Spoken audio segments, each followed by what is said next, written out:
Thank you, Mr. Chairman. General, thank you for your service. In discussing Ukraine, I think it's important to look at some of the historical context. When Secretary Baker met with Shevardnadze and Gorbachev, there was a discussion about the expansion of NATO. Our country made no formal commitments to Gorbachev, as Putin claims, but Gorbachev recently did say that the spirit of the conversations very much suggested that we wouldn't expand NATO.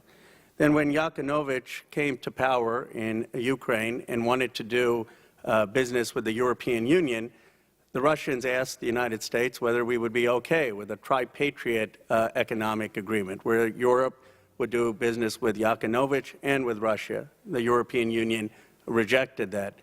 Then when Yanukovych was ousted, Yanukovych came to the United States and said, why don't we call early elections and have a coalition? It's unclear whether we worked diplomatically for that. We then supported the regime change against Yanukovych. So I guess my first question in sort of three parts is, do you think we made a strategic mistake by insisting that Ukraine join NATO? Do you believe we made a mistake by recognizing the coup against Yanukovych? And do you think we made a mistake by not having a Patriot agreement with Russia and Yanukovych on the economic agreement? Yeah, I'll be honest, I haven't looked at that in enough detail and the specific instances that you pointed out to give you an answer here. If you'd like, I'll give you one as a written statement after the hearing here. I'd appreciate that. More broadly, and this goes to your expertise, I mean, one of the things that has served us really well in this nation is the Monroe Doctrine, made by John Quincy Adams, and we believe that no one should interfere in our region. Assume for a second that Russia is acting in a similar strategic interest. Do you really believe, even if we have arms going to Ukraine of 50 million, 200 million, like the President wants, that we could ever outcompete the Russians in Ukraine? Won't they just increase their arms? Don't they have far more of a strategic interest to fight us than we do in Ukraine?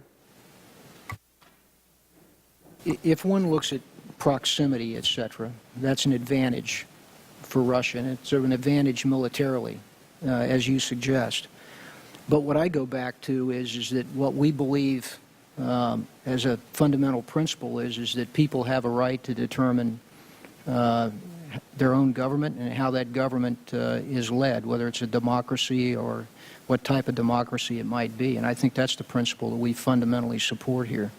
General, I agree with you, and John Quincy Adams had a very famous passage saying the United States supports the self-determination of people around the world, and we should extend our prayers and our hopes, but we shouldn't be going out for monsters to destroy, because that's not in the United States' strategic interest. What do you think is our national security strategic interest? What is being served by putting more weapons in Ukraine? I mean, how does that make the United States more secure? How does it make constituents in my district more secure? The United States has come to the assistance of a people and a nation that seeks to establish themselves with the West in a democratic way and make reforms to do that. And we've committed to that. I think it's important the United States be seen as a good ally in that. And of course, where that takes us here in the future will be set against, our vital interest in this country as we move forward. But I think it's important that we support those who seek democratic values and ways in the world as well. Otherwise, we forfeit that movement to others like Russia, who would like to undermine and establish a world order that is counter to our interest, and as we've seen in past history, typically leads to conflict. I respect your perspective. I would just say that no one disagrees that we should recognize self-determination and human rights. The question is just strategically, militarily, whether that's the most in our national interest. My final question is, do you really think being bogged down there, is Russia really our most strategic competitor, or is it China? And does putting resources here hurt our ability against China or against fighting the war on terrorism? Well, sir, I'd just say I don't know that we're bogged down there, and I would remind you that we're also not fighting. They're fighting for their own sovereignty. We're providing capability, capacity building, and reform to their government. Russia and China are both competitors. I particularly believe that you know, in the shorter term here, Russia is an immediate threat at this point. They're a more consistent threat, maybe in the longer term China, but that's a debate that many will have.